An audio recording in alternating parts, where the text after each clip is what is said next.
All right, this ain't Terminator, but Judgment Day has arrived, and sorry to say, some of you androids, robots, have been put out of service. I mean, you guys aren't. You humans, you fighting for the resistance, but you didn't make the cut. John Connor said no to your future. All right, anyways, we're gonna take a look at the first initial 52 because we have a roster spot open with one guy currently available or one spot. But you never know how things gonna shake out. Just because you make the initial first 53 doesn't mean your spot is safe. You gotta wait a couple days, a couple business days until Howie Roseman is done closing down shop and doing business. So we'll see how things shake out, and maybe potentially where they could go and look at some other positions that they want to shore up, or just make some adjustments to. What's up, it's your boy Cintron coming back at you with another analysis video, and I kid you not, that's my real name. Eagles roster, first look at the 2024 team. So the guys are on the books for the meanwhile. We know a lot of these guys are safe, but there's still some bubble guys that could still be displaced, and some could be kept on the practice squad. But we don't know. We can't pencil in some of these names because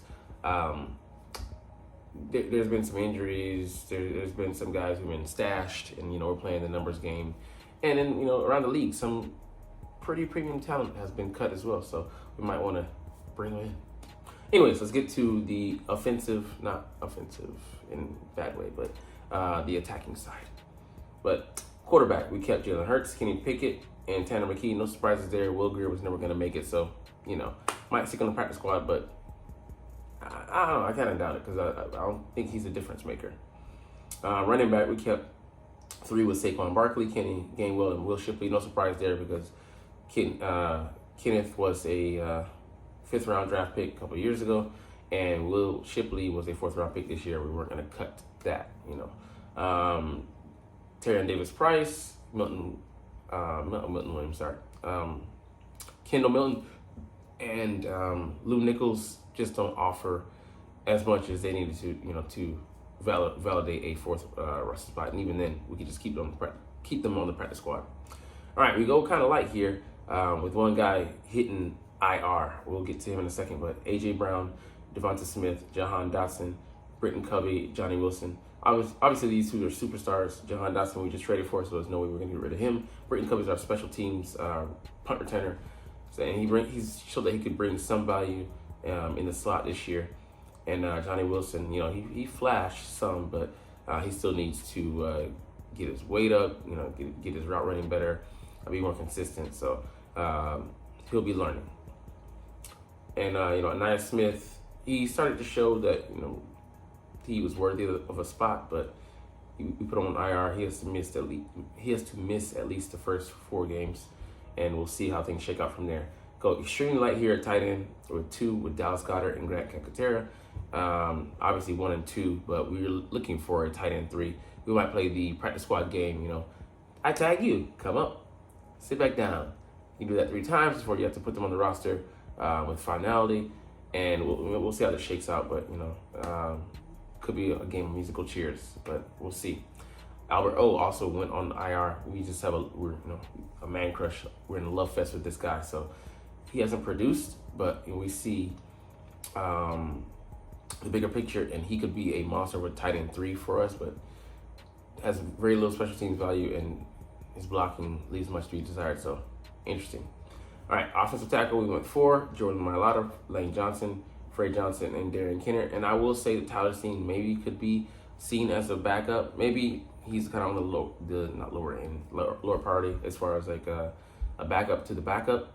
But it's yet to be seen. He's still battling an injury, but he might just be focusing on the guard spot. But kind of like here in Darren Kenner, this is a surprise.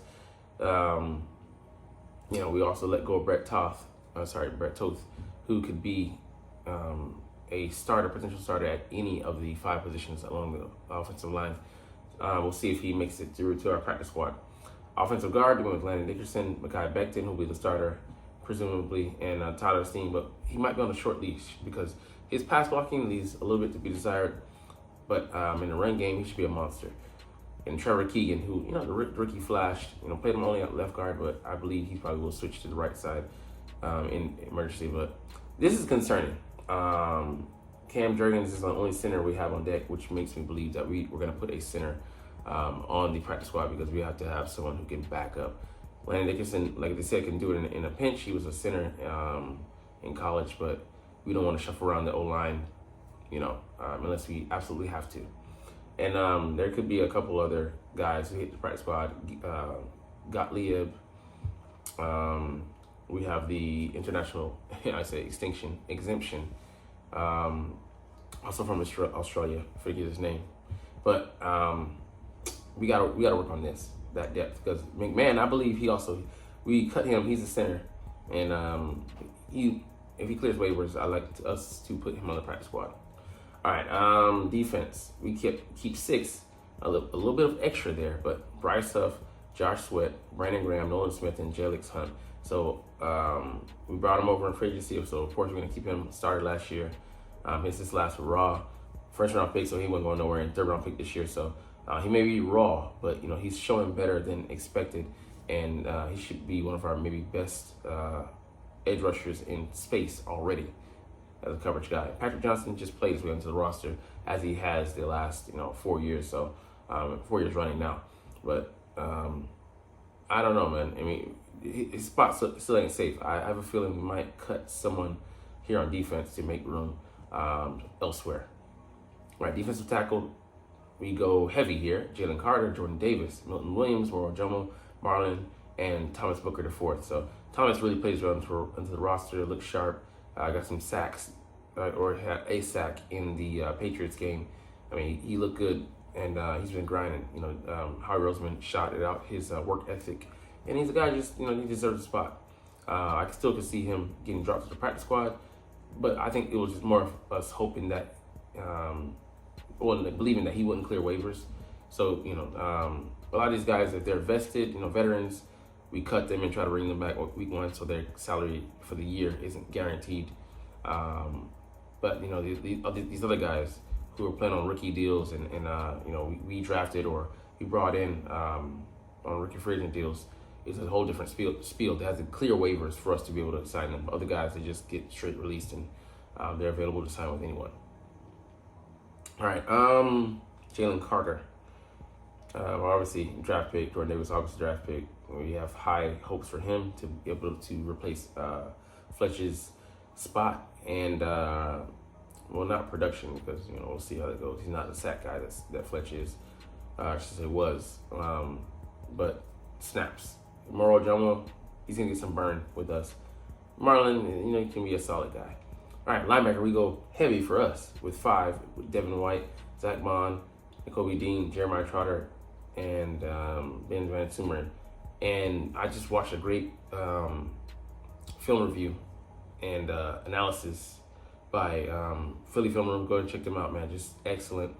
I forget your boy's name, but he does great work. I mean, highlighted the linebacker position and who should be starting, who's deserving of playing time, and all that. And Devin White, he's gonna be a starter to start out, as is Zach Bond. And I tried to tell this idiot, commenter that Kobe Dean ain't starting, man.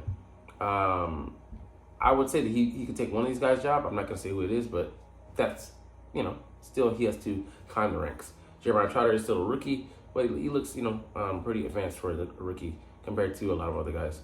And Ben Van Sumeren, he just looked locked in and much better than he did last year. Still needs some work, but he's a diamond in the rough, worth polishing. All right, cornerback. We keep 6 here. Not really heavy. I thought we could go 7, but Josh Jobe didn't really show himself in the preseason. But we go Darius Slade, Isaiah Rodgers, who probably starts outside, opposite Slade. Quinyon Mitchell, nickel starter. Huey Ringo, back up to Isaiah Rodgers, and Quinyon being the backup to Darius Slade for anything were to happen. Cooper DeJean, backup nickel, and Eli Ricks, back up maybe to both sides. But I like the talent here. Much upgraded. He's healthy. He's back. He looks good for a rookie. He looks improved. He looks, like he's gonna be work in progress. But and who knows with Eli Ricks? But this is a talent for him to be one of the, I would say maybe the least talented guy here. Says something, because he was playing pretty well last year. All right, safety, we keep 5, and one of these is kind of iffy for me, but we'll get to him in a second. Reed Blankenship, starter. C.J. Gardner-Johnson, starter. James Bradbury, Avonte Maddox, backup, and he could play at nickel and also outside corner in a pinch. And Tristan McCullum, who's the upstart. So he looked really good in the preseason. He deserves a spot. I'm happy we didn't chance it with waivers for him. So happy to see these guys out here. James Bradbury, it's a money thing. Let's be honest. So other than that, he wouldn't be here, I feel. So it is what it is. When our special teams, these guys weren't going anywhere. They're incumbents from last year. Brady Mann proved himself. Jake Elliott, money. And Rick Lovato, as advertised. So I forgot these other two. They're not on recall, but Callan Castles and Raven Clark on injured reserve. They went out early this year in OTAs, so we won't be seeing them. But we still have one open roster spot. There's guys out there available. Noah Brown was cut by the Texans, and I was surprised by that. But he could be someone we sign. And if we did, I'd be mad because I'm like, I get that, we have Jahan Dotson under control, as far as his salary goes for the next 2 years. But Noah Brown, has experience in Kellen Moore's offense. Had one of his best years last year. I think maybe his second or maybe his best career year last year. I would say career year last year. And, he's available now for free. You have to give that third round away. I just love draft picks. Put them on a premium. Put them at a premium. And, it kind of hurt. But there's some other guys. Jack Stoll's available, so might, look to refurbish and bring him back, as a tight end 3. I actually like that move. But yeah, man, it just sift through the trash heap and see what can be had. But where might we look to bring in somebody else? I don't know other positions. I think we're pretty set. We'll get to it short, but our roster is looking in pretty good shape, and now we have that fountain in Florida going. Anyways, we're gonna get about here on that note. But hey, you're not even watching though, but it's all good because I love making videos about the Eagles and I love talking about these boys. My first love, only love in football. Don't cheat. Black men don't cheat. Anyways, as I said, we're gonna chunk the deuces, but that's officially. As always, it's fly, Eagles, fly, and let's motherfucking go! Like, comment, share, subscribe if you want. Thanks for watching. Check me out at Cintron, Cintron Anime, Cintron Life, or Cintron Laughs, or other social media.